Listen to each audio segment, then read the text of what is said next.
Hey guys, up top before this episode begins, we want to let you know that the cover artwork for this Duel episode, Krypto vs. Throg, was drawn by the exceptionally talented artist Paul Heaston.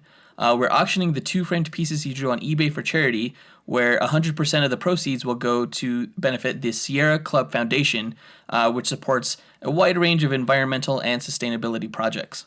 So if you're feeling charitable this holiday season, or if you just want some amazing original artwork to hang on your wall, please consider placing a bid on these pieces, which as of this recording are both sitting just around $20, which is a steal for this great work. If you want to buy the Krypto art, please visit tinyurl.com/cryptoart.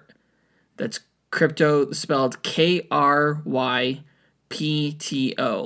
And if you want to buy the Throg art, please visit tinyurl.com/throgart. And Throg is spelled Throg. Note that the auction closes soon, 11:59 p.m. Mountain Time on Sunday, December 17th. So bid quickly. And thanks, guys. It means a lot. Let's start the show.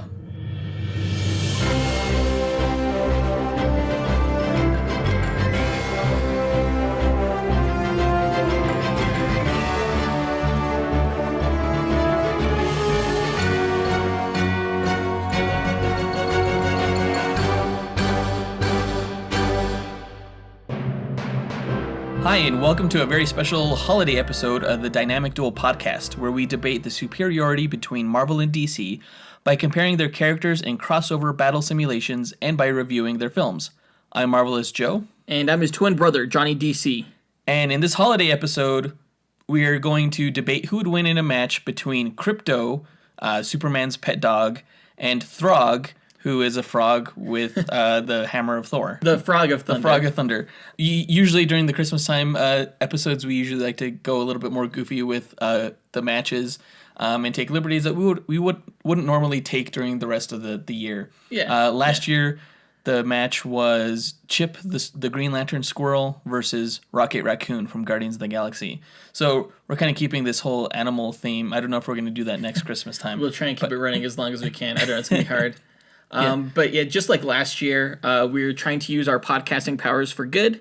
We have auctioned off the cover art for this episode. It was drawn by Paul Heaston, who is a master illustrator. It is insane the way this guy can just translate what he sees onto the page. And you can follow him at Instagram.com/Paul Heaston, Heaston. Yeah, it's amazing. Definitely follow him. Yeah. So this episode, before we get into the Krypto versus Throg debate, we're going to be going over the latest news. There's a lot of news, especially pertaining to Marvel. I feel like it's like, hey, Merry Christmas, Marvel. And for DC, it's like, oh, fuck you. I don't know. This episode, we'll be talking about that acquisition, Disney's acquisition of the Fox properties. We'll be looking at the Spider-Man animated movie, which is now we know it's called Into the Spider-Verse. Mm-hmm. We'll be talking about that trailer. We'll be talking about the first look at Sophie Turner as Dark Phoenix and the other photos that were released with Entertainment Weekly. We'll be talking about some Shazam casting. I guess it's some of minor Billy casting Batson's roles. Yeah, some of Billy Batson's friends were cast. We'll talk about that. And the Titans television show. We got our first look at Hawk and Dove coming up for that DC streaming series. Yeah. So before we get into the news, though, we're going to go into the trivia question. Congratulations to no one. No one. We had a few people get pretty close to getting the answer to last episode's trivia question, but in the end, no one got it right. Maybe because we asked for too many answers. But last episode's trivia question was name 3 Marvel characters who have had a live-action movie named after them, subsequently followed by a live-action television show named after them. And the same question for DC. So basically we're looking for characters who had movies named after them, and then after that later had television shows named after them. The fact that the last episode was a Punisher review should have been a huge clue for at least one of the answers. Yeah, because one of the answers was Punisher. So, Punisher has had several movies named after him, and then he just had the Netflix television series. Another answer was Blade. Yeah, he had a short-lived Spike Television series. Yeah, I never watched that. Another answer was Daredevil for Marvel, who had a movie and then he has a Netflix television show. DC was a little bit harder because their television shows, some of them are just as recent, but one of them goes back pretty far. So the answers for DC are Swamp Thing. Swamp Thing had a movie in the early 80s and then a television show in the late 80s, early 90s. Yeah. Supergirl had her own movie starring, what was her name? Helen Slater. Yeah, in the 80s, and then she has a television show now named Supergirl. And the last answer for DC was Constantine, who had the movie with Keanu Reeves named Constantine, and then the television show named Constantine. So those are the answers for that question. This episode's question is Christmas time themed. Name a DC Comics live action movie that takes place during Christmas time. Same question for Marvel. What's a Marvel live action movie that takes place during Christmas time? So if you know the answer, submit it to our Instagram, Twitter, or Facebook. Go ahead and do a search for Dynamic Duel Podcast on either of those platforms, and you'll go ahead and find us. Or you can email us at dynamicduelpodcast@gmail.com. If you write in with the correct answer, you'll be written on our Dynamic Duel No Prize that we draw up with every episode. Right. I guess there won't be a no prize. There won't be one this episode. Way to go, guys. So, all right, let's go ahead and get into the news.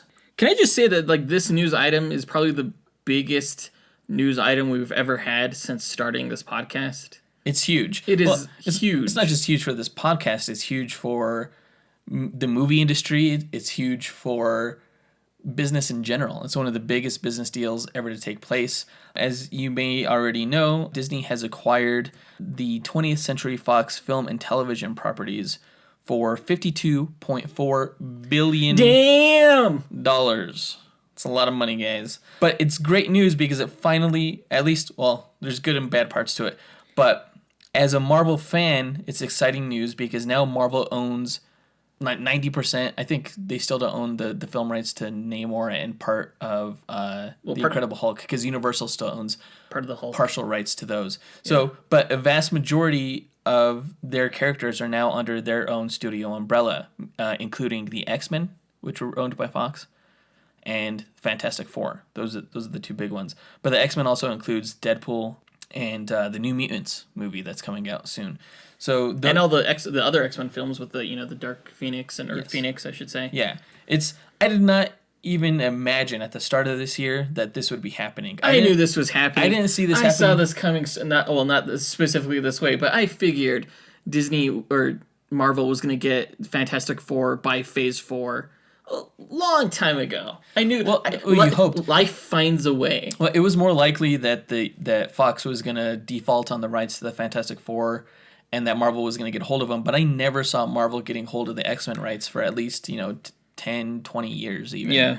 Because they keep cranking those movies out, and sometimes they're pretty good. So the fact that it happened just all of a sudden. It happened so quickly. I felt like it happened within 3 weeks, maybe a month. Yeah, they announced the possible deal a month ago, but it was just a rumor at that point. And then all of a sudden this week it's a done deal. Yeah, all of a sudden it's like, hey, by this Thursday it's going to be done. Well, I mean, of course it's not a fully done deal. The acquisition still needs to be approved by the government to prevent, a monopolization. It is kind of a monopolization of intellectual property, at least when it comes to geekdom, because also along in this deal are the Aliens franchises, the Avatar franchise, and things like that. So, between Marvel and Star Wars and all these other Fox properties, Disney has a huge, massive amount of content. It is ridiculous. Other than DC and I guess Star Trek, they own all the major geeky kind of fandom properties now. They have Aliens, they have the X-Men. It's just ridiculous. Yeah. Does this mean we could have the xenomorphs in a Star Wars movie now? Yes, that's what that means. That would never happen. Aliens are too sci-fi, and Star Wars is more sci-fi fantasy. And plus, Star Wars takes place a long time ago, and Aliens takes place in the future. So I guess. Yeah. Anyway, it's huge. I try not to think about all the the monopolistic greed that may be behind this whole thing, and I'm choosing mostly to focus on the Marvel aspect of it, which is the best part of this news. We get to see the X-Men interact with the Avengers at some point within the next 10 years, most likely. I was a little bit nervous about Deadpool because a lot of people are speculating that this means that Disney won't be making Deadpool films anymore, or at least they won't be R-rated. But the CEO of Disney, whose name is Bob Iger, he has already stated that they want to keep Deadpool as he is because they recognize the appeal, and that part of the appeal is its mature content. So that was that was appeasing to fans like me who are I'm a huge fan of the Deadpool franchise. I think it's the best part of the X-Men franchise currently that Fox has going on right now. And if only one piece of the X-Men puzzle gets transferred over to MCU continuity, I hope it's Deadpool. Well, specifically Ryan Reynolds. Yes, because the movie Deadpool felt so far removed from the other X-Men movies. Like, Colossus looked different. The, Negasonic Teenage Warhead's costume looked more classic, And the final fight took place on kind of like a mock Avengers helicarrier, Yeah. So that film, I think, could transition very easily into the Avengers continuity. More so than any of the others, just because also Deadpool can break the fourth wall. So if he wants to, he could just literally step off of the lot and onto the Disney Studios lot. Oh, God, that would be fantastic. Oh, here I am. What now? What are you going to do about it? Middle fingers up. Yeah. So Fox is still going to have its 2018 X-Men movies, which includes The New Mutants, which is coming out in April. Deadpool 2 is still going to come out by Fox, and the X-Men Dark Phoenix movie is still going to come out by Fox in November next year. So But will the sequel, because the Phoenix film is supposed to be a two-parter. Right, exactly. So it's kind of unclear what's going to happen with the X-Men franchise from this point forward. We do know that according to a Hollywood Reporter report, Marvel is looking to reboot the characters and make them part of the Marvel Cinematic Universe. Yeah, I've heard that like Disney execs are eager and looking excited about recasting Wolverine. Yeah. We kind of did a thought experiment on this on the Blast from Our Past podcast about a month ago, and we speculated what the cast of an X-Men movie would be if it was to be acquired by Marvel and rebooted. So I think we kind of willed this to happen in a way, maybe. Through that podcast? If you like what this news, you probably have us to thank. Or at least Spees and his brother. Yeah, after you listen to this episode, if you haven't listened to Blast from Our Past podcast, go ahead and check that out because they put on a great show. So, yeah, they want to reboot the X-Men franchise. I think that means that a lot of the existing cast of at least the X-Men Dark Phoenix movie is going to be recast. I remember about a few months ago, there was a rumor saying that the main bad guy of X-Men Dark Phoenix, played by Jessica Chastain, was going to be a Skrull alien. Yeah. As we also know, the Captain Marvel movie that's coming out in 2019, March of 2019, will feature the main bad Skrulls. guys, it's going to feature the Skrulls. So that pissed me off a little bit, but now considering that Disney owns Fox, you can kind of almost, I don't know if you want to consider, I feel less pissed about it because it's almost like... It's under one umbrella. It's under one umbrella, so yeah, well, go now, ahead. or will be. Honestly, if I were Disney, if I were Kevin and Feige, because apparently all of these decisions about what's going to happen with these characters are going to be made by him, I would scrap the Phoenix movie, as soon as possible. Just scrap it. Yeah. Just have that franchise end with Apocalypse. Yeah. You know? That might be a good idea. Ideally, that would be the case. It would almost be like an ironic name for the last film. Apocalypse. Yeah, that's true. I think if they were going to do it, now would be the time to do it because before they get too far into post-production. That being said, they've already spent a lot of money on that movie. Take the loss. I would take the loss because if the Avengers meet the X-Men, that film is going to make so much money. And with right now, if they keep the Phoenix film going this year, you almost have to do the two-parter. So that just holds those characters back for so long. When I'm sure, Kevin Feige likes to keep things rolling and keep plans moving forward. Because this is definitely going to affect, you almost wonder if they're going to, they could, if they wanted to, they could film end credits stinger that relates to this in some way for maybe not Infinity War, but something else. Like Thanos' manipulation of the reality gem causes a rift in time and space that merges the X-Men's universe and the Marvel's universe? Yeah, if you wanted to. That would be cool. But then, because Phoenix comes out later on in the year, so then you have to deal with that. It's just going to be too confusing. I would just scrap it. Now, I don't know what the plot of X-Men Dark Phoenix is going to be, but I would think that maybe if Kevin Feige has any say, what I would do if I were him would be change Jessica Chastain's character to a... Kree. No, not a Kree. To a Shi'ar. Oh, yeah. Yeah. And then probably have the Phoenix, like, end the universe or something like that. I don't know. Like you said, put in some kind of stinger that kind of ensures a smooth transition from this Fox X-Men continuity into the MCU continuity. I wonder if Feige can do that, like, right off the bat. Just be like, hey, guys, change this to Shi'ar, like, immediately.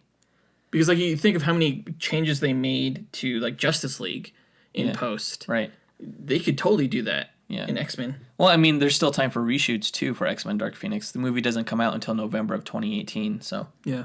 It's hard to say exactly what powers Feige has over the Fox properties at this point, or the Fox Marvel properties. But, yeah, I mean, if he can do something about that, do it. I still remember, like, when the rumor first came out that the villain was going to be a Skrull. This was around Comic-Con. And I was like, Fox is just begging Disney to, like, buy those rights to those characters. Yeah, maybe that's what they're doing. I wonder if... Yeah. This was their plan all along. I remember I was so mad about that news when it was first announced that I tried to get a "fuck you Fox" hashtag going. But so there's a lot of people on both sides of the fence on whether or not the acquisition is good news or bad news. I think it means fewer superhero films. Overall, fewer Marvel superhero films. No, I think we're still going to get the same number of Marvel superhero films 3 per year. But I think... Well, no, because, like, we get 3, like, Marvel Studios films a year almost. But with, like, the X-Men, like, there's just 3 X-Men movies coming out this year. Yeah. You know? Yeah, that's true. Well, I mean, one could say that there's an oversaturation of superhero films. Yeah, honestly, this deal may, like, save the superhero genre. Yeah. The comic book genre. Like, people love superhero films. Like, they make a shit ton of money. But when the movies are mediocre, you start seeing the tide turn.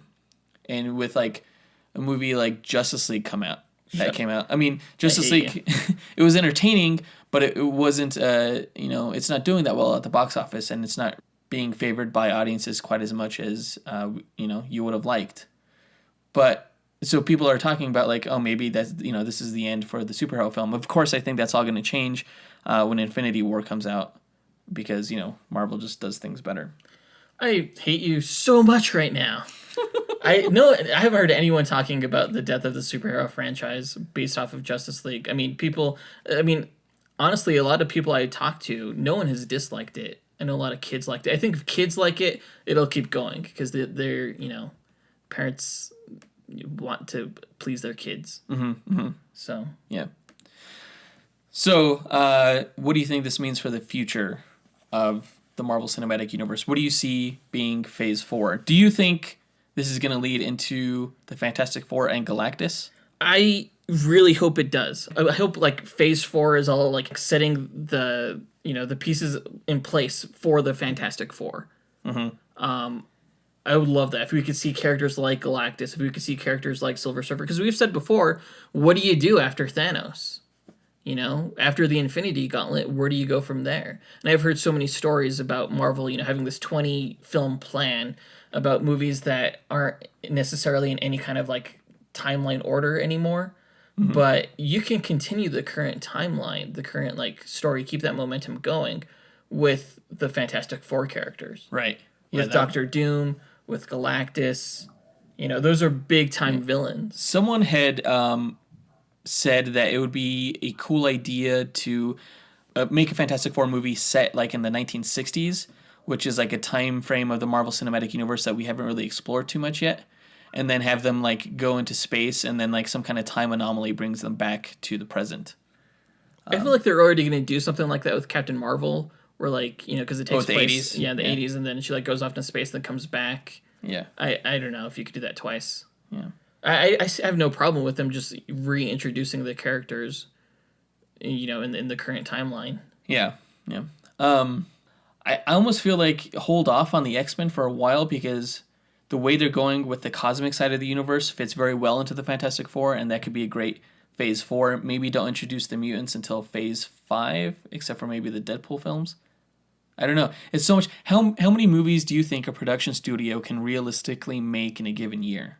Jeez, if you're Disney, you have like infinity dollars, then...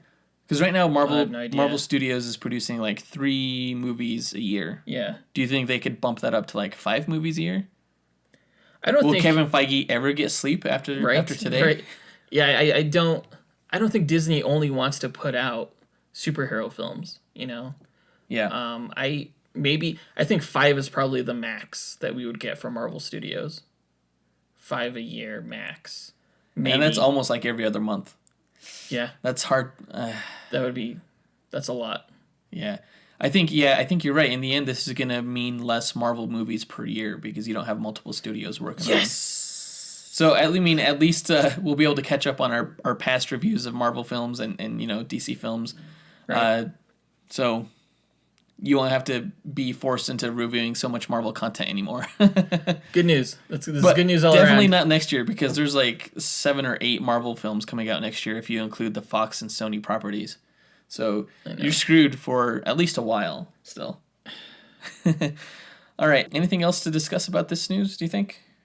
I think we've covered pretty much everything. It's just huge. I'm sure there's more I'm going to remember later on, but it's because there's just so many elements to it. Yeah, it's pretty dense. It's a dense story. For sure. People will be reporting on it for months to come, and we'll probably be discussing it on this podcast for months to come as announcements come and everything like that. I cannot wait for what they're going to announce at next year's Comic-Con. Yeah, it's going to be big. Yeah. All right, so moving on to the next piece of news, Spider-Man Into the Spider-Verse official teaser trailer. Now, this came out of nowhere. I guess it was released to coincide with the Brazil Comic-Con event. Mm-hmm. I just wasn't expecting it. I didn't know we were going to get it anytime soon because the movie doesn't come out until Christmas time next year, 2018. Yeah, I'm not surprised because a lot of studios, especially with like these big sort of blockbuster films, will release some kind of teaser a year before the movie comes out.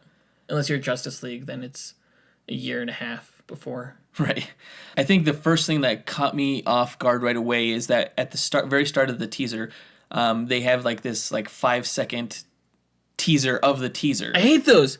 Which studios need to stop. They do that for YouTube because sometimes they'll use these trailers as ads that play before the YouTube video you actually want to watch. Right. So they need some kind of stinger to get your attention. Be like, hey, a Spider-Man trailer is coming up. Keep watching. Right. But it's just so annoying when they... I hate watching trailers online sometimes. Sometimes I prefer just watching them in theaters because they don't have dumb things like that. Yeah, the trailer kind of spoils what's to come. I don't want my teaser to be teased. Right. Because it kind of spoils the experience. But so we got that teaser of him chasing Prowler on a bike. So right off the bat, yeah, that's Prowler. I don't know who that was. I couldn't recognize him. Oh, really? Yeah. Yeah, that's Prowler. So we know that we're gonna get Prowler in this movie right off the bat.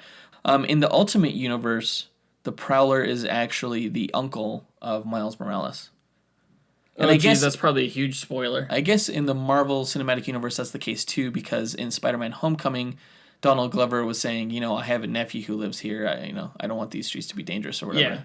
Yeah. And that was a little Easter egg shout out to Miles Morales. Yeah. Anyway, so we get a quick glimpse at the art style that nobody was expecting.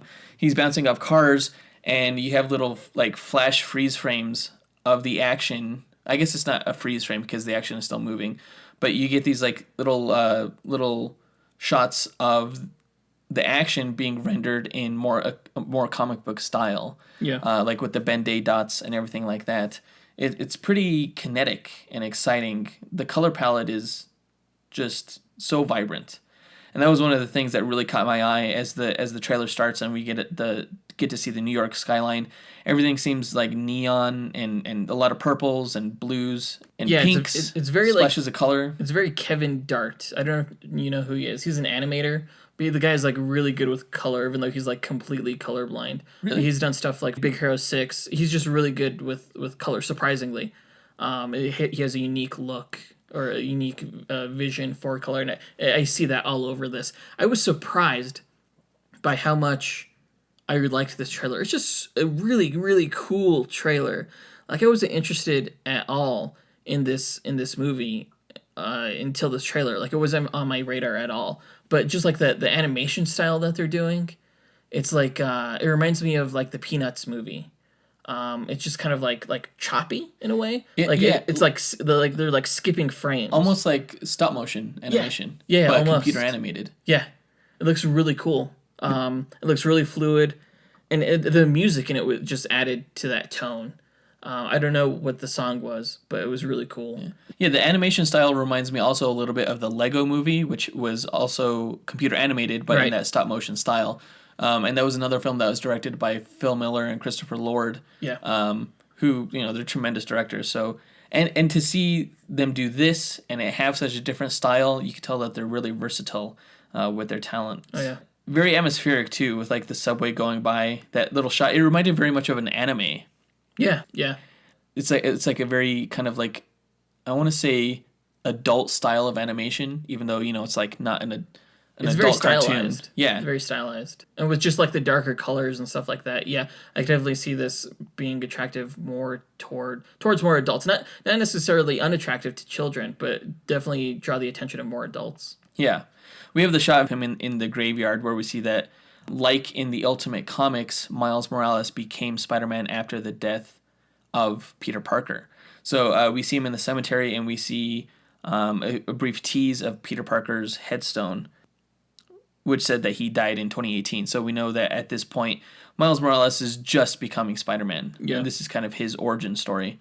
It's pretty cool to see his mask. There's like a cool texture to the outfit here. It feels very rough, kind of. Yeah. There's like a homegrown aspect to it. The logo is really cool. Yeah, the logo is different from in the comics. It's like a spray painted kind of spider with a circle around it. Yeah, it's the same logo from the poster, which I wasn't sure how I felt about that. But it totally works on this costume. It's really cool looking. Yeah, it has like this kind of like grunge urban feel, like when you combine it with the hoodie and the Nike sneakers. Yeah. And the jacket, or the gym shorts rather. It all just works. It's really cool a take on the character. And that shot where he's, jumping off the building, I don't think this is for the first time, it has a really good feel to it. The camera angles, the animation, the music, it all goes together pretty well. It was kind of weird how when he like leapt from the side of the building, how some of the glass shards that were still sticking to his hand kind of broke off. Because my first thought was, I hope nobody's right beneath him. This might be his first murder. Jeez. But it's pretty wild and frenetic as he's falling. It just kind of shows how powerful he is, or maybe how not in complete control of his power he's in. Yeah. Just breaking off the glass. It was cool. It was interesting. It was a nice little touch. I remember thinking though, as he was falling, I was like, dude, throw some webs. You're getting close. You're getting close to the ground, man. Shoot your webs. And then eventually he does. I'm not sure if he shoots him in time though, but it's pretty cool. Maybe he's just kind of like, she shot him to gently lower himself onto that middle platform of the building. Yeah. So after that shot, we get the shot of him running through the street, chasing after the Prowler, who's on a bike. So I don't know if the Prowler is going to be the bad guy of this, because initially Prowler was a bad guy, but he ends up turning good. And same thing goes for the Ultimate Universe, except it happens to be his uncle. So that might be a cool storyline to go with this. Yeah, I mean, but I just wonder, because the title surprised me. The title is probably the most surprising thing to me. Yes. From this whole thing was, Into the Spider-Verse, and, him asking how many of us are there.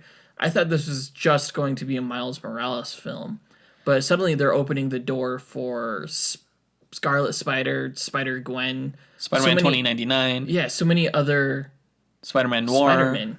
And I wonder if they're going to make an appearance in this film as well. Well, it looks like so at the very end of the trailer, he's at the subway and he's speaking with another Spider-Man. It looks like Peter Parker. Yeah. So maybe it's not the Peter Parker who died in this universe, but there's some dimension hopping going on, and maybe maybe the story isn't about the Prowler, and maybe it is about the Spider-Verse story that happened in the comics in 2014, where all the Spider-Mans of the different dimensions had to team up, led by Peter Parker, since he was the only one who killed one of the inheritors, which is what Morlun is. Morlun, do you remember Morlun from the J. Michael Straczynski run with John Romita back in the early 2000s? That's where Morlun was a character who fed off of like animal energies, basically. Totems. Yeah, totems, basically, animal totems. It turns out he's part of a race of beings called the Inheritors, and that they were going out there to destroy all the spiders. And so all the Spider-Men of all the different dimensions had to team up to defeat the Inheritors. And it was an amazing story. It would be interesting to see if like you have all those different Spider-Men in this movie. I'm not sure if I would probably save that for a sequel. I think like it would be cool to get a more personal story here with just Miles Morales. Yeah, all of a sudden, like, I don't want this to be crowded. I don't want it to be overly complicated. Right. Yeah. And yeah, when you're dealing with that many different characters in a plot as convoluted as the Spider-Man Spider-Verse story, it could get confusing. I hope they at least introduce the concept in this movie, and then maybe in an animated sequel, go ahead and do the Spider-Verse with all the different. I mean, that was a great comic run. Like it even included all the Spider-Men from all the different media throughout time, including the 1960s cartoon, including the Japanese version of Spider-Man who had like the Megazord kind of thing. He was in it. Yeah. Like they were all in a Spider-Ham. It was great. But I don't want to see all those characters. Maybe like a glimpse of them in this movie. I just want to see a personal Miles Morales story because that seems the most interesting for this origin. Yeah. If you could get one other Spider-Man or Spider character in this movie, who would you want? Peter Parker. But he's dead. Well, then Peter Parker from another universe, like maybe like the 616, maybe voiced by Tom Holland. That'd be fantastic. Yeah.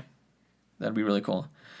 But yeah, that does it. It was a really cool tease. I'm not sure when we're going to get the next trailer for this, considering, again, it doesn't come out for a whole other year. But in the meantime, definitely looking forward to it way more than I was previously. Like, I used to be like, oh yeah, Spider-Man animated movie, cool, yeah, whatever. Why are you making this when you already have a live-action version, Right. But now that I've seen it, I'm like, this is fantastic. Way to, kind of expand on the genre itself. Yeah. Along the lines of what Lego Batman did. Yeah. Into this animated stuff, which is just as exciting to watch in some cases. So yeah, that does it for that news. The next news, it's like I don't even want to talk about because like it feels so irrelevant. And I'm talking about the first look at the Dark Phoenix in Entertainment Weekly. We got photos about what she looks like, about what Jessica Chastain looks like. She doesn't look like anything I thought she would look like. So if you've seen the Entertainment Weekly magazine over the past week, you'll see that Phoenix doesn't look too dissimilar from the Phoenix that we got in X-Men 3, The Last Stand. That's not entirely true. I mean, she definitely has like the vein thing going, but these are fire veins. Yeah, it's a lot more fiery. Yeah. A little bit less zombie. Yeah.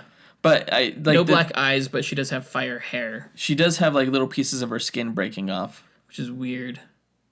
I never really used to be into Sophie Turner, but she is pretty attractive in these photos. There were some surprising photos. One of the photos takes place during a funeral in the rain, so we know that some character dies. Professor X, Nightcrawler, Storm, and Cyclops are in attendance. I wonder if they're at the funeral of Jean Grey. It looks like an emotional story. We get like shots of like Jean Grey like sitting in the rain, kind of. Mm-hmm. What do you think of Jessica Chastain's look? Boring. Kind of boring. I think it's really boring. A little bland. She has white hair. She looks kind of albino-ish. I don't know if she has eyebrows. It looks like she doesn't have eyebrows. She's wearing a long black trench coat, which is, wow, such the exciting outfit for, a alien bad guy. It's so weird. She looks like she belongs more in, like, I don't know, a poor man's Matrix movie than an X-Men Dark Phoenix, Mystique. Especially considering the costumes we got at the end of Apocalypse. Right, exactly. Right. We got the comic costumes at the end of that, and now it looks like they just fire your costume guy throughout all these movies. Mystique looks interesting, that photo of her. Yeah, Mystique looks a little bit more faithful to her comic book look than she's probably ever been. She has a lot more going on with, like, the scales, kind of scaly pattern going on with her face, and her hair She has like that widow's peak going. It's an interesting hairdo that reminds me a lot more of the comics. But I'm kind of sick of Mystique being in these movies all the time. I think they've done mostly all they can with her, and I think that was really apparent in that last film. So, especially considering the fact that she has like almost the same powers as the Skrulls. Right, exactly. I wonder how that will tie in. Because, yeah, we know that Jessica Chastain is a shape-shifting bad guy in this. So, I wonder if Mystique will be like... Hey, that's my shtick. Hey, that's my thing. And then she dies. Yeah, and then she I dies. don't know. Anyway. So, yeah, not looking forward as much to this movie, considering I am pretty certain that this is all going to get rebooted in a few years anyway. So, what's the point? I want to get to the Marvel reboot stuff already, even though, that deal was just announced. So... yeah. Next topic. So the Shazam casting. Oh, yeah. Okay, so this is not that big of news. I don't know if we touched on Grace Fulton being Mary. Mary Marvel? I wouldn't call her Mary Marvel anymore. I don't even know what her superhero name is in the comics. I don't know if she has one. Mary Shazam? Mary Shazam, yeah. Lady Shazam or something. I don't know. Mary Bromfield, which is Billy Batson's sister. So Grace Fulton, and we mentioned the last episode that Jack Dylan Grazer was cast as Freddie Freeman. Well, 2 more of Billy Batson's friends have been cast. We have Ian Chen and Hovind Armand as Eugene and Pedro. I don't know who they are. They're new. They're from the New 52. They are his foster siblings. Oh, okay. They all live in one foster home. There's like 8 kids there. Freddie's a foster kid as well, an orphan as well, right? Right. Or no. There was one for each letter of Shazam. So I guess there was 6 foster kids. Oh, so in the New 52, did he give them all powers? Yeah, he gave them all powers. Interesting. So just the fact that they've been cast, I think, kind of hints to the fact that... I mean, because like Mary Marvel and Captain Marvel Jr., who is Freddie Freeman, have always been like around. But these new characters kind of shows that they're taking more of a New 52 approach with the character. Maybe not like demeanor-wise, because Billy Batson was a complete asshole in the comic, in the New 52, but like the director, I forget the director's name, he's already gone out and said that, like, we're not doing asshole Billy Batson. That's good. Yeah. So it's. Well, I think the line was, he's not a complete dick. Yeah. So he's going to be kind of like, he's going to have some attitude, I think. I hope not. And maybe like Freddy's going to be more of the... Well, Freddy in the New 52 is a bully. Oh, is he? Yeah. Really? Yeah. What the heck did they do? I thought that series was written by Jeff Johns. It was. Interesting. It wasn't terrible. I mean, except for, Billy Batson being a complete asshole. But it wasn't bad. I would not be surprised if in this movie, by the end of the film, you see all of his friends suited up in Shazam suits. And they fight as like a Shazam team? Yeah. Of course, they're not going up against Black Adam, which is what, why they needed to in the comics. Because he was just so powerful. Yeah. And that's sort of, how he finally triumphed over Black Adam because they were so evenly matched, but Black Adam was so much more experienced and stuff and knew what was going on. That it was essentially like the power of friendship kind of thing, where I could beat you because I have a family when I didn't think I really did because I was a foster kid, but it turns out I do. Interesting. So I wouldn't be surprised if they took the same approach here. Of course, they're going up against Dr. Savannah in this film. So Dr. Savannah is going to have to come up with some pretty huge threat. Yeah, a big threat. When you need 6 different, Shazam powerful characters, it's going to be really big. It's its own Justice League, essentially. Of course, that's just speculation. They might be saving that aspect of Shazam's powers where he can share his power with others. Mm-hmm. They might be saving that for maybe a sequel and maybe tease at it at the end of this movie or something like that. Maybe. I wouldn't be surprised if he gave it to at least Freddy or something like that. And or at least one other character where they, go in and save him, but then he takes the power back to finish the job or something like that. Yeah. Who would you cast as a Captain Marvel Jr.? Oh, wait, no. Captain Marvel Jr. still looks like a kid, right? Not in the New 52. Oh, really? They all look like adults. They all turn to their adult form. Oh. Yeah. So who would you cast as adult Freddy then?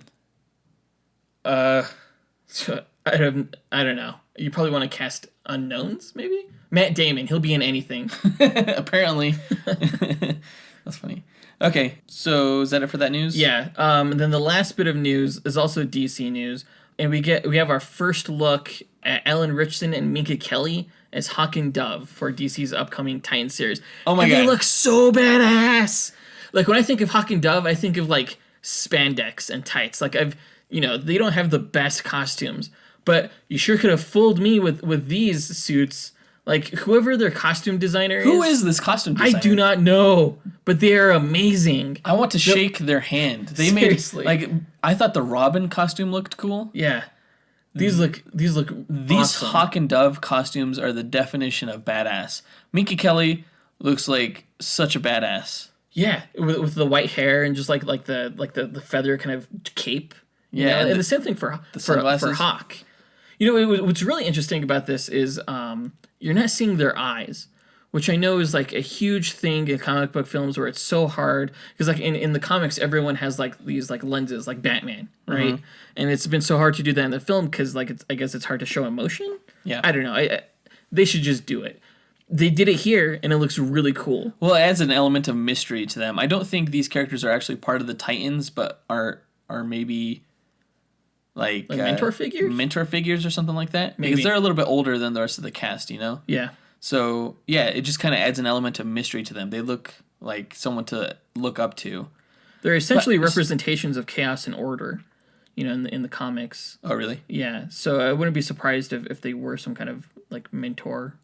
Because Minka Kelly's a little old to be considered a teen. She is gorgeous, but she's, you know, not young enough. Yeah, it's amazing how you know, pretty she still looks, even though most of her face is covered up by these huge glasses. Yeah, for sure. It's and Hawk looks so badass. Hawk looks so badass. He looks really cool. I can't wait to see them in action. I mean, their power set is pretty generic. They're super strong, super fast. Dove is like super agile, you know. So it's gonna be interesting to see them in action. I just can't believe like looking at these suits. Like, I actually get to see those characters in action. Well, this has got to be like in the top 5 costume adaptation designs ever, I think. Yeah, I'm like more excited by these costumes than I was for like, you know, Aquaman or Cyborg or the Flash in the Justice League film. Yeah. These are really cool costumes. Yeah. And I just love the atmosphere. I wonder if like, because like the picture of Robin had the same background where it's just like this dark kind of sky. Uh-huh. I almost want them to like have like interlock in some way. Yeah. Into like one big, and then like when you finally get the image, they release like the title and the premiere date of the Titan series and the DC digital streaming service. Yeah. These costumes look better than the ones in Legends of Tomorrow. Oh yeah. Yeah. Or any of the... I think it's better than anything on CW. Yeah. Hopefully it's not the case of where like they look cool in photos, but then you see them in live action and they can't really move in them. Yeah. I hope that's not the case. Yeah. But yeah, I guess... Especially considering these characters because they're so physical. Yeah. Yeah, looking forward to it. Can't really say too much else about the show because it's just a photo. We don't know anything else about it. But can't say enough good about the look of these costumes for sure. Yeah, yeah. So, all right, folks, so that does it for the news for this episode. And we're going to go ahead and get into the debate on who would win in a fight between Krypto and Throg.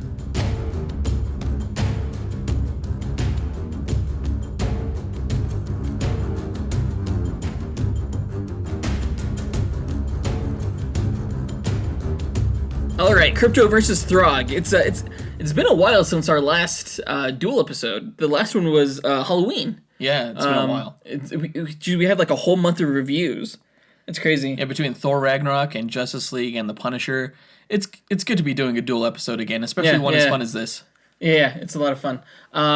So before we get into this real quick, I just want to give you a quick heads up. Make sure you stay through to the end of the episode. We have an announcement that we'd like to make, and just want to make sure that you hear that. But if you haven't listened to one of our Duel episodes before, the way this works is if you happen to have seen the old Spike TV show Deadliest Warrior, which you may not have, because it's an old show, like 10 years old, and I don't think it's streaming anywhere. What they did was they would take two warrior clan cultures and sort of pit them against each other using statistics. And we take that same approach here. We take two characters, we compile statistics on them, and then we run spreadsheet simulations using a probabilistic model known as the Monte Carlo method, where we simulate 1,000 matches, and then out of those 1,000 matches, we get a percentage of who would win the most, and we declare that person the winner. Right. So a lot of other outlets that do the same thing we do, it's usually based on like fan votes or feats of strength or some bullshit. We don't do that here. This is all stats, all math, all the time. So most of our stats are based off of the official Marvel power rankings, right? And we extrapolate DC stats based on those Marvel stats, right? And those aren't the only stats we account for. We account for quite a few, but they all go into the simulator. There's not always just going to be one winner in the match. Some characters will win in certain environments, other characters will win in others. We don't account for an environmental stat because of that reason, but you could always write a scenario where one character wins over the other. So what we come up with is a percentage of which character would win a majority of the time. Right. And before we run those simulations, we like to give a breakdown of each character's history and abilities. Yes. And then speculate on how we think one of those battles, how they would go. Yeah. So let's start things off with Krypto this time. Mm-hmm. So Krypto, the super dog, is an alien canine from the planet Krypton. He was given as a puppy to the infant Kal-El, Superman, but was used as a test subject, like as a guinea pig, by Jor-El to test a prototype rocket ship when he was planning on sending his son to Earth. Oh, are you serious? Yeah. He's like an experiment astronaut? He was a pet. You don't do that to your pets. I know. Well, I guess the planet was going to die anyway. So. The experiment failed. Krypto's ship was knocked off course and wouldn't arrive on Earth until Clark was a young boy. I don't really care too much for that origin because it treats the family pet as a guinea pig. Yeah. I actually like the New 52 origin more. Uh-huh. In that one, Jor-El always intended to save the rest of his family from Krypton's destruction, but they were going to travel through the dangerous Phantom Zone instead of through space. When he sent his son off on the ship and he opened the Phantom Zone portal, violent criminals were trying to escape, but Krypto fought them off, and he ended up getting trapped in the Phantom Zone as the portal closed, and Jor-El and his wife missed their chance to get through. Oh. And it wasn't until later that Superman found Krypto trapped in the Phantom Zone, when he was an adult. Mm-hmm. So the Silver Age Krypto had a human-level intelligence, but retconned versions of him had him revert to a normal canine intellect and zero training.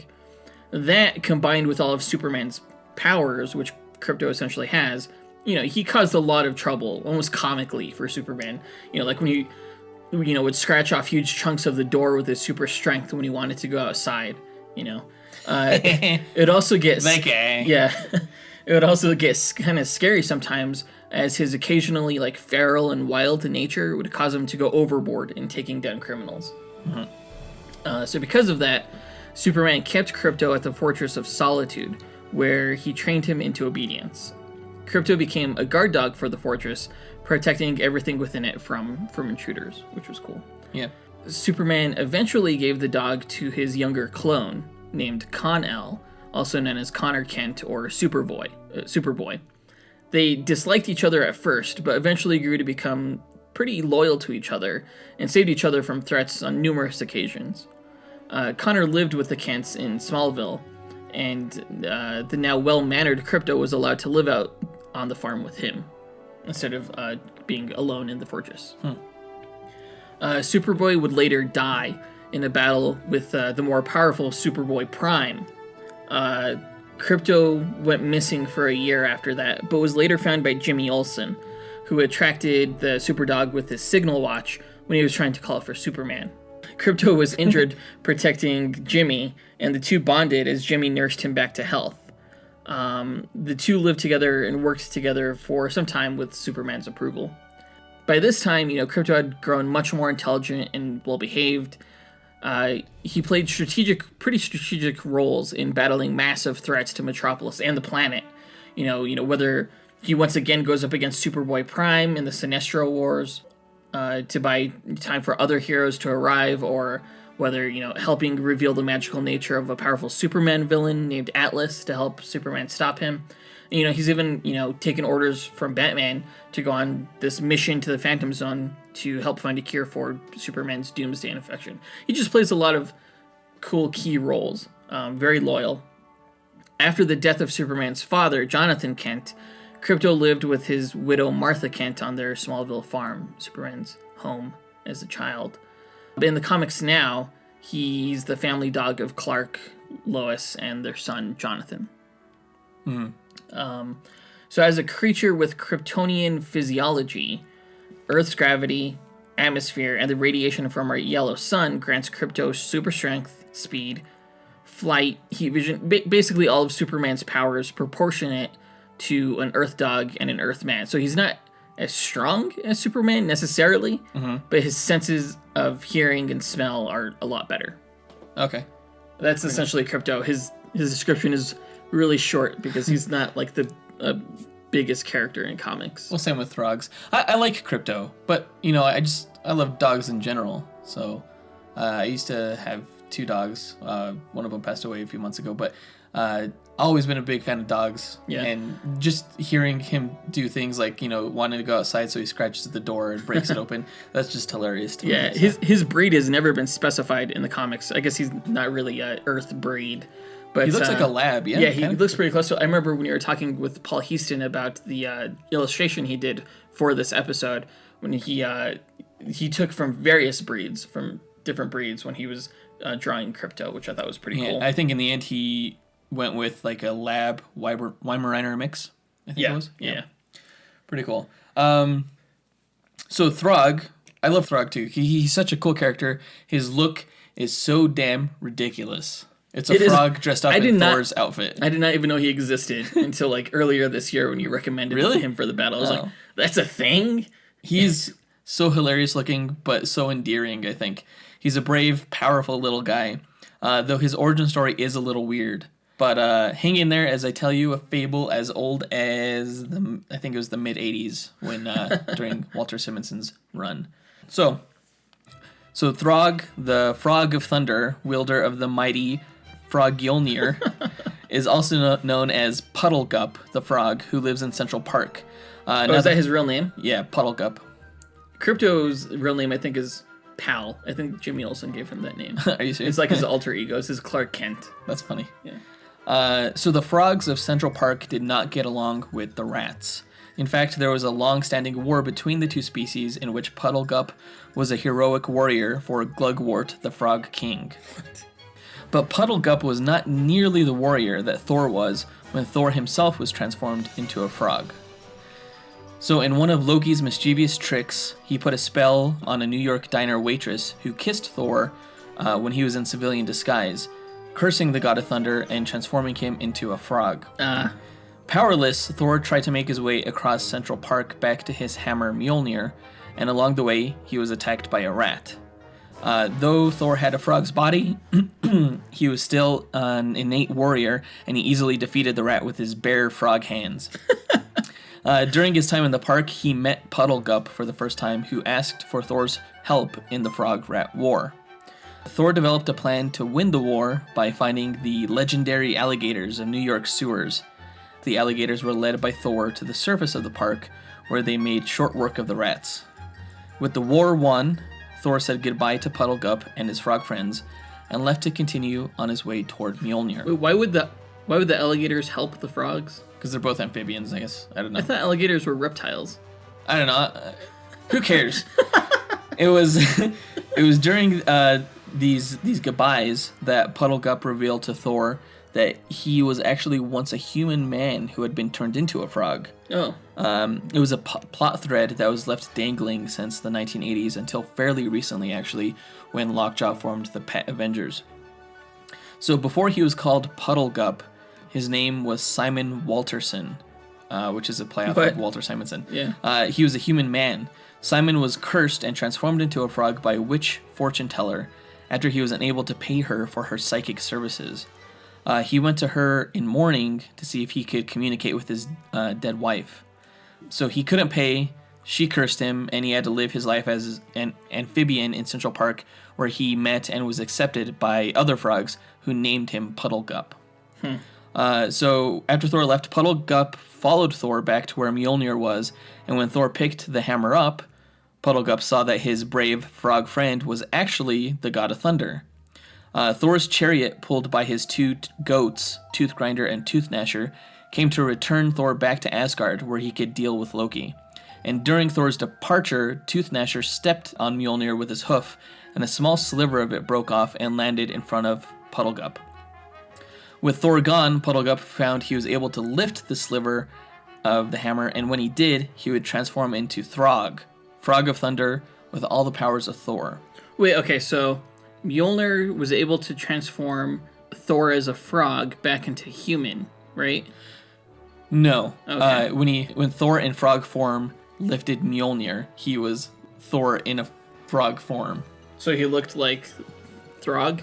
Yes, he looked like Throg. Okay. And then he went up in his chariot to Asgard, where he dealt with Loki. Right, and Loki was forced to transform Frog Thor back into Thor, human Thor. Okay. But, so there is a frog version of Thor, and then there's Throg. Okay. Two separate characters. So Throg was able to lift the sliver of Mjolnir, and it would turn into its own small little Mjolnir, which is called Frog-Mjolnir. So ridiculous. So after a time, Throg was recruited by Lockjaw, who is the teleporting inhuman dog, and they formed the Pet Avengers alongside Lockheed the dragon, belonging to the X-Men, Redwing, which is Falcon's pet falcon, Hairball, which is Speedball's pet cat with the same powers, and Miss Lion, which is the name of Aunt May's male pet dog. What? Zabu, Kazar's pet saber-toothed tiger from the Savage Land. He also later joined the team as they tried to find the Infinity Gems before Thanos, and they ended up fighting Thanos. Wow. The team also had adventures saving a community of mythical creatures, and they also helped Fin Fang Foom and the other dragons access their dragon egg cavern. So, as far as powers go, Throg has all the powers of Thor, but proportionate to what a frog would be to a man. Mm-hmm. So, like, Thor is strong enough to hold pieces of the moon together and strong enough to lift a Midgard serpent, which is about as big as the earth. So one can assume that Puddlegup is strong enough to hold pieces of, like, a frog-sized moon. And probably strong enough to lift, like, a Midgard worm, as it were. Basically, if Thor can lift millions of tongues, one can assume Puddlegup can lift thousands. If Thor is durable enough to survive blasts from Celestials, Puddlegup can survive blasts from, say, Iron Man. And, move fast enough to, like, block bullets as opposed to, like, lasers and stuff like that. Yeah. With Frog-Mjolnir, he can channel his ability to control storms, which includes lightning, rain, wind, hail, thunder, meaning he can create hurricanes, tornadoes, blizzards, tidal waves, etc., and even create it in non-atmospheric locations, such as space. When he spins Frog-Mjolnir, he can create portals for teleportation and impenetrable barriers for defense. It's not known whether or not he can shoot the God Force out of Frog-Mjolnir, because he's never done it. He's not a god. Yeah, not being a god himself, it's probably the case that he cannot. So that's pretty much it for him. That's all of his powers and abilities. He does have some skill being a hand-to-hand combatant in the Frog Rat War as well. So I didn't know the Pet Avengers was a thing. The fact that Aunt May's dog is a part of it is just ridiculous. No, yeah, actually, the dog's name, it's a male dog, but his name is Ms. Lion. Right. And he has the powers of a better sense of smell than humans, slightly more acute hearing. Oh my gosh. That's wow. All right. But it's a real thing. And actually, they teamed up with the Avengers at one point because the Avengers were turned into animals, and they got to hang out with the real Avengers and stuff and speak with them. So it was pretty cool. Krypto was a part of a few super teams too. I think he was in the Legion of Super Pets, which was like Comet the Super Horse, Streaky the Super Cat, and Beppo the Super Monkey. Is it all just super pets? Okay, that's funny. But there was another one. It was like the Space Canine Patrol Agents. I don't know what they are. What about Ace the Bat Hound? Doesn't Batman have a dog named Ace? Oh well, Krypto was like on a TV show, I believe, where like Krypto had his own cartoon for a while, and I think Ace was a big part of that. I don't know. I think they should come out with a Pet Avengers cartoon though. I think that would be hilarious. All right, so let's go ahead and speculate on how we think one of the 1,000 matches in the simulation would go between Krypto and Throg. Cool. So, again, we don't account for stats in the environment, so there's no environment, but we assume that they start off about 50 yards apart. They know each other are threats, but other than that, they don't know anything else about each other. Yeah, it's like their first time meeting. Yeah. So... this is essentially Superman versus Thor, but like on a much more miniature scale. Yeah. Do you think Krypto is stronger than Throg? Well, that's like asking, do I think Superman is stronger than Thor? But I mean, Krypto is so much bigger than Throg, you know?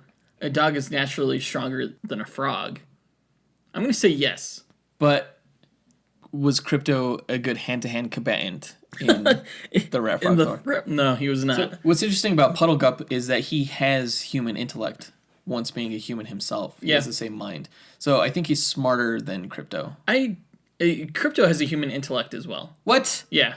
You just said he didn't. He did initially, and then when Superman like found him again, but then he grew to have one. Just like he's just a well-trained dog. He doesn't speak or anything like that, but like they have, you know, internal like thought balloons of what he's thinking, and he doesn't speak in pronouns, but he has human intelligence. He has human intelligence? Yeah.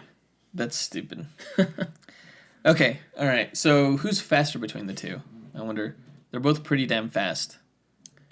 You know. See, if you were to ask me, like, who runs faster, a man or a dog, I would say a dog. So I think except Throg is not running. He's flying. Yeah. Well, I mean, like I was gonna say, Krypto could probably run faster than Superman, but I think they probably fly close to the same speed. I think Throg definitely has the agility factor here, because if you ever saw a dog try to chase a frog, those frogs can jump. They just bounce all over. They're like rubber balls. And it's really confusing for the dog. So I see this fight going like Throg being really maneuverable and kind of like it's going to be really hard for Krypto to ever kind of catch him. Because not only is he a frog with agility, he's a super powerful frog. Okay, well, you know what? He's not faster than lasers. So this fight's gonna start off with Krypto firing heat vision at Throg. So Throg is gonna spin his Frogulnir and create a shield that the heat vision cannot penetrate. Okay. And then he summons lightning and then shoots it right at Krypto. Okay. Krypto doesn't have like a shield defense. No, but lightning doesn't really hurt Krypto either. What do you mean it doesn't? Of course, if it's a powerful lightning blast, it's gonna hurt him. It's lightning. It's weather. It's weather. You know, I think we had the same thing in the Wonder Woman versus Thor match. It's just weather, dude. I've seen Superman get hurt by lightning before. I've seen him not get hurt by lightning before. That's why Superman is stupid. I guess you could, you know, if you think of someone like Livewire. Right. Yeah, I guess it could sort of hurt him. But, like, I've also seen him be struck by lightning straight up and just, like... I've also seen him fight Batman, and Batman duck out of the way of some electrical wires or something like that, and then Superman grabs him and gets hurt. Oh, and Hush? Yeah. Okay.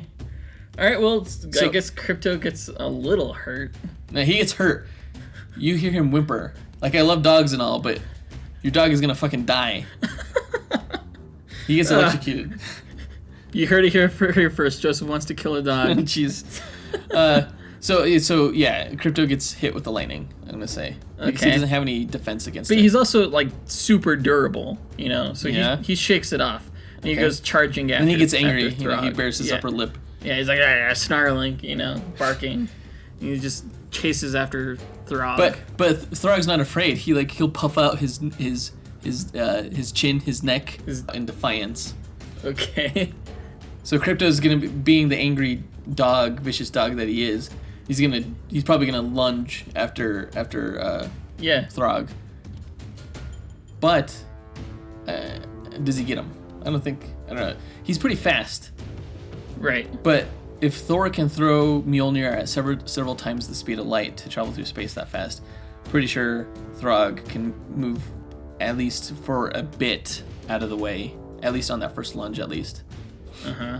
He'll probably fly straight up in the air as Krypto lunges at him at fast speed, and then comes down with a huge slam of Throg to the ground, which causes like an earthquake that kind of causes Krypto to stumble a little bit. No, Krypto just jumps into the air. He's flying, so the earthquake doesn't affect him. And then he blasts him with heat vision again. But this time he tags him right in the face. Okay, so he hits him with heat vision, and Throg's probably like hurt because heat vision hurts. Heat vision hurts, and he is super durable as well. He does have comparable durability. So I think maybe to combat the heat at this point, he's probably gonna summon maybe a snowstorm or something like that. Okay. And so he's gonna combat the heat with a blast of freezing ice kind of at him. So Krypto counters with his own freezing blast out of his breath. So it's just two freezing blasts going at each other, cancel each other out. Until they walk towards each other slowly. All right, and then let's see, what other tricks does Throg have? He can maybe he goes from the cold beam into a big hailstorm kind of thing, and he's just pelting him with hail. And okay, so the hail starts to come down, and Krypto just heat visions it away. Ah, damn it. What else can Throg do? I mean, he has all the powers of Thor. Why am I drawing a blank? So Krypto's currently heat visioning some hail. And then Throg throws Mjolnir while Krypto's heat visioning the hail. Turning his head to operate the heat vision.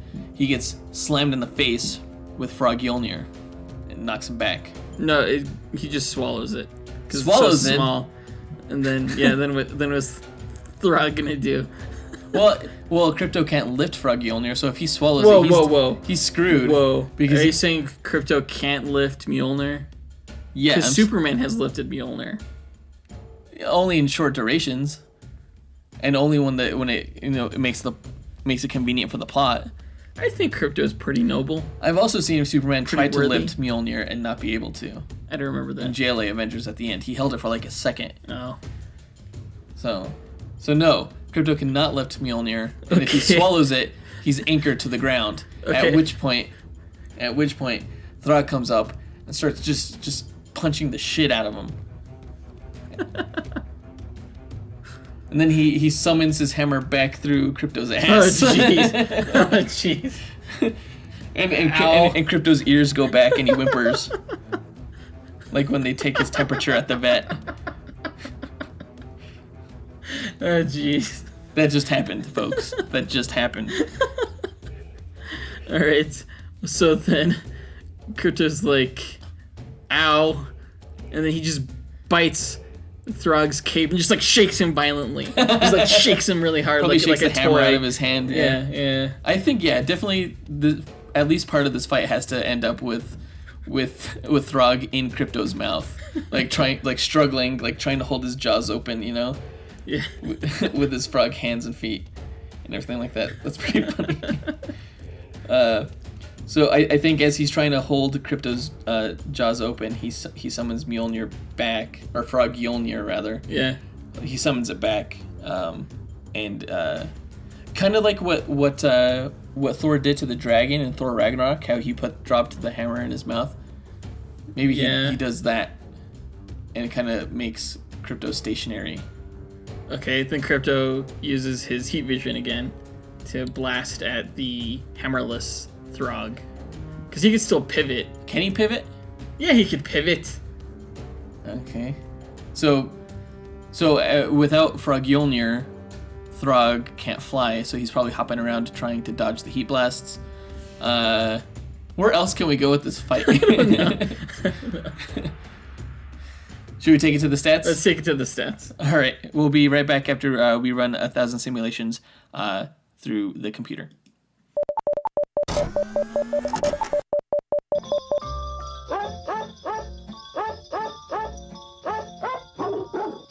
Good gosh, I hope that this means that Krypto wins. It's always hard. I I don't advocate for violence against animals at all because that's like the worst thing ever. But we had to speculate on it because they're animals fighting. So. Yeah. Okay, so we went ahead and compiled all the statistics, and then we set up a standard deviation among those numbers, ran 1,000 simulations, and we do have a winner. It was an interesting fight. I think I came up with some pretty cool moves for Throg to do. I guess. I feel like I dominated that one. Like, it's easy to dominate a fight. Like, same thing with the Wonder Woman. It's easy to dominate when you're like, I'm going to put my hammer in your mouth when you're going up against someone big enough that you can do that with. Yeah. It's not like Thor could put his hammer in Superman's mouth and you could call that a day. That's true. It was a pretty close fight. I noticed that... Oh, one thing I forgot to account for was that Throg can probably shoot magic blasts out of his hammer, and we know that Kryptonians are weak to magic, so I did account for that in the stats. I guess I shouldn't say... Science from the future, some bullshit. I guess I shouldn't say Kryptonians are weak to magic so much as they are just vulnerable to it. Yeah. So we said that Throg was a better fighter, but that Krypto was marginally stronger. Mm-hmm. I think there was another deviation where we said...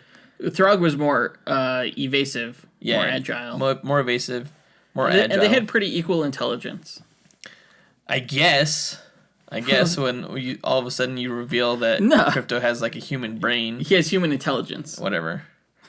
Yeah. Did I already say that Throg was a better fighter? Yeah. Yeah. Because of his time in the Frog Rat War. Oh, gosh. He does know a little bit of, frog hand-to-hand stuff. And Krypto has some training, but that training is more like how to use the bathroom outside and not in the house. So don't pee on the rug. All right, so the winner is Krypto. Oh my gosh, yes. Yay. Do you want to guess how many matches he won out of 1,000? I bet it was pretty close. It was like really closer balanced. than I would have thought. Because I mean, you put a dog against a frog. Of course, the dog is gonna win. But of course, these are super powered animals. What was the percentage? Krypto won 501 matches out of What? 1,000. He only won one more match than past halfway. No way. Yeah, this is the closest match that we've ever done. You don't get closer than that. That's not even possible. It was the exact definition of evenly matched.